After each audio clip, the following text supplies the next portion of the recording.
Hey everybody, my name is Dion and this is Daryl. Hello. Welcome to DuoQueue. In today's video, we're going to discuss the topic of horror versus action horror from a Resident Evil series lens in video games.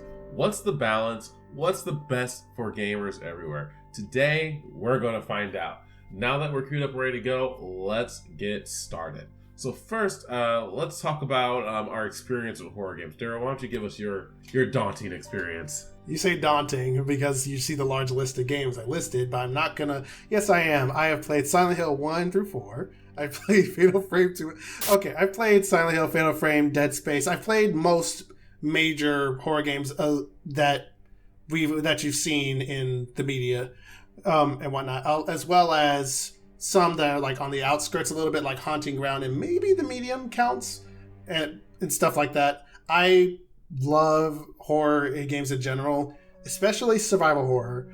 And I don't mind action in my horror so long as it doesn't override the other end. I'm all about striking a balance. And I believe, for example, the perfect game that does that is Dead Space 2, but we can talk more about that kind of balance as we get into the video. But in general, that's my experience with horror. Just, if you're going to talk to me about horror, you're going to be there for as long as you could talk to me about Marvel. Except for in this video, hopefully. Except in this video, yes. So he's limiting me. I am chained to my chair, and he's refusing to let me speak any more than I'm allowed. So for me, I have not played a lot of horror games. I've played a few. I can only stomach a few. Let's be clear.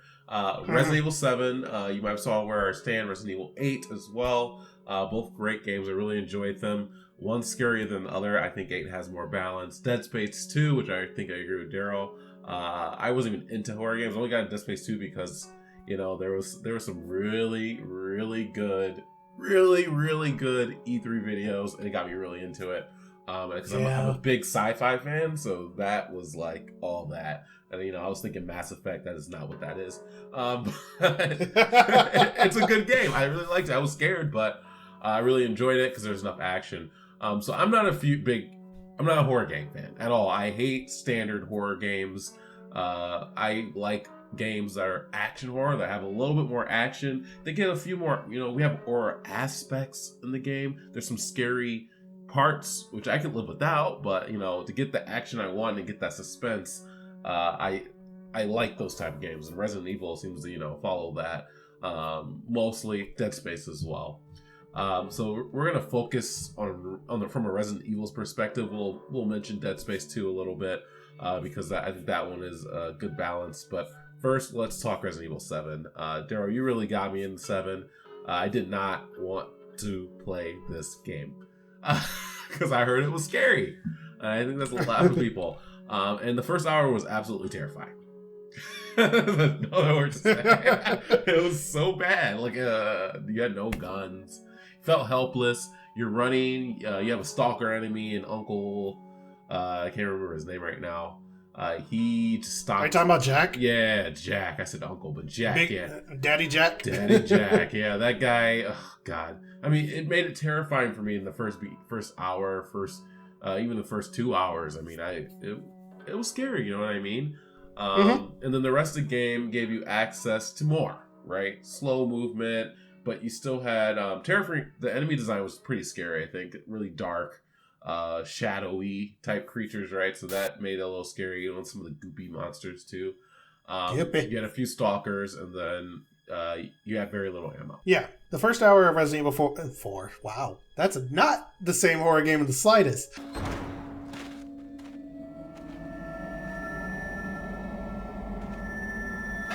Where's everyone going? Bingo? Resident Evil 7. The first hour of Resident Evil 7, it very much harkens to, say, what people feared it would be. Like the style of Outlast and stuff like that, where you, like you said, don't have a weapon and you're kind of helpless. That, for me, personally, that's not my favorite feeling either. In fact, it took me a bit to get into Outlast or to play it, for example, because of that fact. And that game is mostly just that. I can't. It feels like there's a lot of more sacrifice there than needed to really give that helpless feeling some oomph, if that makes sense. Mm-hmm. I think that horror games benefit more from giving more variety, and I feel like the more the player can do, that'd be fine. So I listed Haunting Ground as an example in the list of games I've played, or I've been exposed to at the very least. And in Haunting Ground, you're essentially helpless, but you have a dog companion that you can tell and give commands to do to distract an enemy while you go and figure out the rest of this puzzle, or go hide, or something like that. And you have a kick ability that can at least stun someone. That is completely fine with me, because you can still do something else besides run. And that's why I can agree that the first hour of Resident Evil 7, yeah, slow build up. I love the atmosphere, but there's not much to it gameplay wise. So it doesn't really get interesting until the game opens up more to you, as you put in this document. And, it definitely, it's a good game, but it definitely, and then it goes back again in the end to more of a, scary feeling when you're playing as the other character. It goes back to, that scary feeling again because you're helpless again. So let's talk a little bit about Resident Evil 8 and how it compares, right? And this is how Resident Evil 4 probably compares to 2. It's probably similar, if I'm not mistaken, which I guess I have to play those games soon. Resident Evil 4 Remake, I'm calling it. Resident Evil 8, it's a good game. It's different. It starts off different. It's not like you're not helpless, right? You get a gun really quickly, get several guns really quickly. You're defending yourself right in the beginning, though there's a hard part in the beginning. You already get weapons, so you're not really helpless at all through a decent portion. And then there's Benavides Mansion. So I really like this part in our Where We Stand. I talk about how good this is. I think it's really good, really creepy, and they did such a good job with it. But it is terrifying. To me, it is terrifying. And there's that horrible creature that chases you, and there's nothing you can do. And I don't find that as enjoyable as the action horror sequences where I'm having enemies that are scary. I have jump scares that are scary. I have the music and the environment is scary, but I have some way to protect myself, right? That I can kind of fight against it, and that helps me combat it. But when you're just helpless, and in this game, the Benavides Mansion, you're helpless, and you just gotta get away. I just don't enjoy it as much. But that's the only horror moment in this game. And then otherwise, you get way more weapons. You get all these abilities with weapons. You get updates.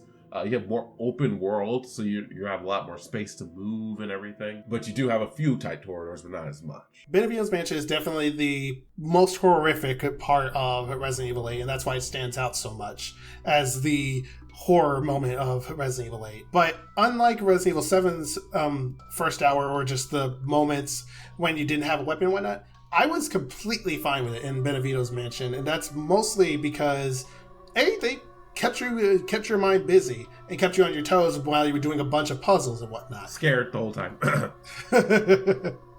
And that kept me together, but also kept me on edge. The suspense is what kept it from being boring for me, or kept it from feeling like I was helpless, but it was more of the desire of, but where's this going? It's one of those that's fucked up and messed up, but show me more. That's why I was thinking and wanted the whole time. And then when the freaking baby decided to show up, now it's activating my fight or flight, and obviously flight is what you want to do with that thing. Fly away as soon as possible, and you're still trying to solve things and get things done. So it's weird in that situation. There's so much going on that I don't have time to think about how helpless I am, because I know I have other things I have to be doing at the moment for me to get out. Plus, that session didn't last nearly as long as, say, a whole hour. Like, if you really knew what you were doing, with the longest part of that, if I remember correctly, was just the puzzle portion. After that, the baby did not last long at all. The longest part there was us simply just going, what the fuck is that? Yeah. That's all that was. Yeah, making it more of a puzzle most of the time, I thought was interesting. I think that helped. Like, it still wasn't as scary as 7. 7 was just like... Yeah, I agree. It was completely scary at the beginning. You're going to this haunted man. Like, everything was set up to be a scary game in 7. Or 8. It just wasn't that. It was a theme park with different kinds of horror, as many people have put it. And I'd agree. A lot of different kinds of horror. Like, in a lot of ways, Heisenberg's location, could have been horrific if you have a fear of body horror. You know how body horror can be. You're in terrible, terrible danger.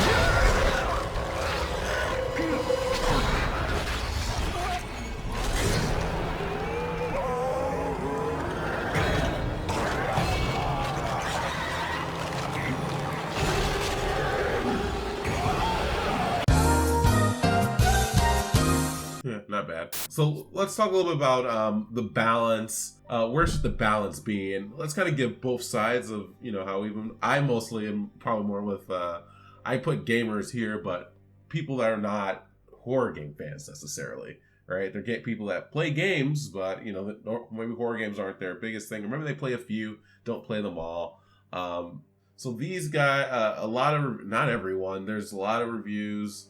There's people that say, just jump in, and be scary. I did a lot of this research because I was terrified to play this game, as Daryl attempted to convince me I mentioned it once and he wouldn't let it go for at least a month before he played. So yeah, I didn't. I looked at Reddit. I was looking at people's opinions on YouTube, like, oh, you can get through this game, or you can't get through. Didn't want to watch a playthrough because that would kind of defeat the purpose of me playing it. So I just really. I researched that, and I was hearing most people that didn't play this game with great reviews were not playing it because it was said to be super scary. It's said to be scarier than any other Resident Evil game before it, right? So that immediately, I think, alienated a certain amount of people because they're like, I can't do this. Like, I'm gonna have nightmares. And I agree. I didn't have nightmares, but it was scary. So from that perspective, the company's losing gamers or losing people that will play the game by making it too scary and specific horror. And there's a niche for that, right? There is a niche. I think Resident Evil's too big to be in that niche alone, right? That's why they have expanded it. It's just too big. But they could probably succeed, but they'd probably lose some of their audience.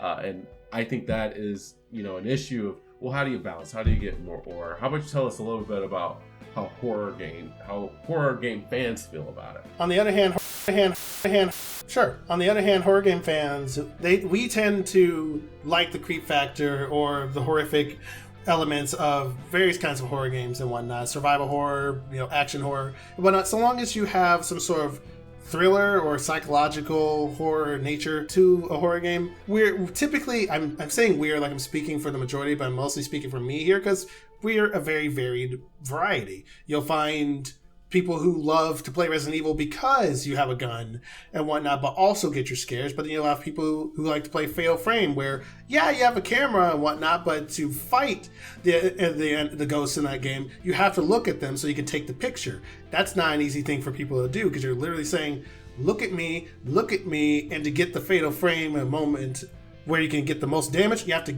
take a picture of them at their scariest. That's oh my gosh. And that's not gonna. It's and by at their scariest, it's typically when they're about to attack you, because then you can stun them and keep going with the combo. But it's that thrill of the back and forth of that tension that I personally really love as a horror game fan.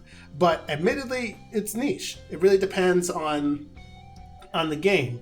I would say that my problems with how people felt about Resident Evil 7 being too scary and Capcom feeling the need to dumb it down a little, I don't like that because it reminds me of what happened with Resident Evil 6. Not saying that was the original reason why Resident Evil 6 was the way it was, but it's like, it's a slippery slope. You start that way, and then you start, if people found 8 too scary, well, if they find 9 too scary, then how far can you possibly go before the series loses its identity? True. Is what I tend to be scared of. Because there are people out there who don't like the horror in Resident Evil, but definitely don't want Resident Evil to change itself into something that they do like, because then it's like, no, if I want to play Resident Evil, I come to Resident Evil for Resident Evil. It's like when there's this group I listen to, this band who released an album that their sound is a lot more aggressive and harder than usual, and someone had commented and said, okay, this is good and all, but not for this band. You know what I mean? If I want to listen to this genre of music, I'll go listen to another band that's that. If I want to listen to this one, I'll come to this one. I don't need my mashed potatoes mixing in with my macaroni. you don't. Not everyone wants to do that. Right. Were you gonna say something? Yeah, I just wanted to kind of piggyback off that, slippery slope. And I think this happened with Resident Evil. They went down a very slippery slope. And I think they went by sales, right? So, and who knows, I haven't looked at the research on the sales of 5 and 6, but I'm assuming 4 did really well. We know 4 did phenomenal, and 4 was less scary than the other ones.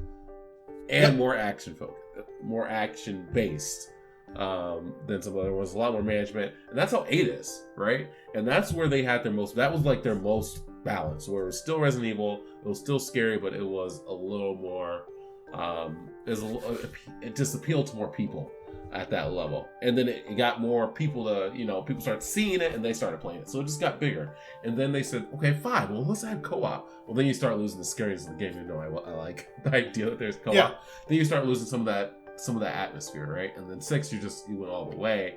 I think they tried to based on sales. They went too hard. They tried to follow the sales, and I think that failed them. I think even though I'm not a horror game fan, I think there has to be some sort of balance to keep horror game fans happy, right? But you also want to keep just enough of the general public where it can, even though it's a horror game, people can recommend you play it and get you involved. And that's what happened for me. I mean, Resident Evil 7, hard sell, but I wanted to play 8 because I already heard it was going to be less scary.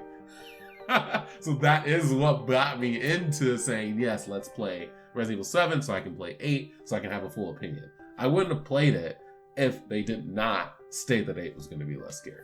And that's definitely something that companies need to definitely consider when they're either altering a game's or franchise's direction, or when they're trying to appeal to multiple audiences. The problem with Resident Evil 6 that most people would tell you is that it tried to appease to too many audiences. When I talk to people about Resident Evil 6 and what my favorite part of it was, if I had to pick a favorite, it would be Leon's campaign. Because Leon's campaign is for people who really liked Resident Evil 4. Chris's campaign is Call of Duty. Sherry and Jake's campaign, I don't even know what that is. It's espionage, apparently, I guess. And then Ada's Ada. If you know her, then you know what you're getting. That's all I gotta say. You try to appeal to too many different audiences, and the game lost focus. I will say that if they decided to go all in on the action, the game might have been, and by all in on the action, I mean like if they focused it better, then the game probably still wouldn't have sold as well as, say, Resident Evil 4 and 5 even among horror game fans, but at the very least it would have been focused. So the focus of the game was also its downfall. But at the same time, you didn't help either fan base with adding so much action where it was just unnecessary and over the top and just took you out of it, because there is a level of realism, surprisingly, that could be attributed to Resident Evil, and you lost it there. Yep. You had the perfect balance in Resident Evil 4. And 5 stretched it a bit, but hey, people forgave it because, you know what, the co-op was freaking fun. But all in all I'm really saying is some games lend themselves better to being expanded in that way, and others, companies are just going to have to realize they have to bite the bullet on them, that some games aren't going to sell the numbers they want just because of how they fundamentally are. Resident Evil's in a lucky place where it has the flexibility to be really actiony in the first place, or be what it is, a horror game. But other games don't have that kind of flexibility. For example, Fatal Frame, if Nintendo were to say, sure, let's make a Fatal Frame 6, it couldn't be what Resident Evil could be at its actioniest. It just wouldn't work.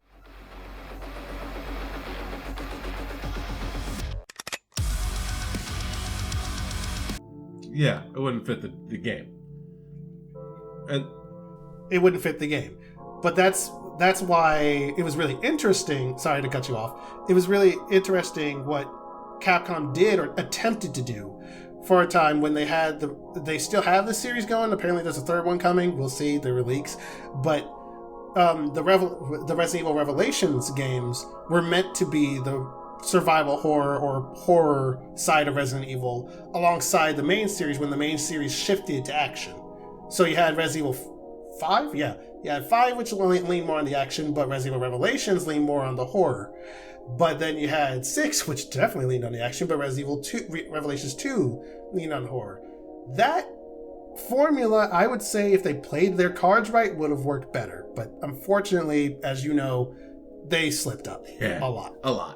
And I was just going to add, there's countless other examples of someone going too far.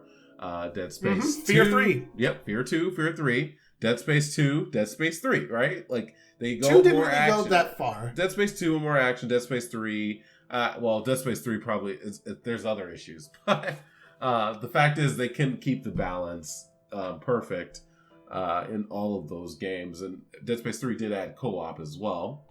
I'd say Dead Space 3 went overboard with it, while 2 struck the Resident Evil 4 balance that I love. Right. So that's what there's always this balance, and it's hard to make it. And I think, our resolution after discussing this, I want to say is there has to be a balance, even if we're horror game fans or not, there has to be some sort of balance. And depending on what you're going for, right? If it's a niche, if you're trying to be a niche title, you can do horror as much as you want. But if you're looking to appeal with horror aspects, then you have to have some sort of balance to get people that are not the first people to play horror, because you got to get a bigger audience. So I think there is a level of mix that really creates awesome video games that a lot of people can enjoy, and that's kind of really the resolution. I think we're gonna wrap up here. So already, I think that's all we got for now. Thank you all for stopping to listen here at DuoQueue.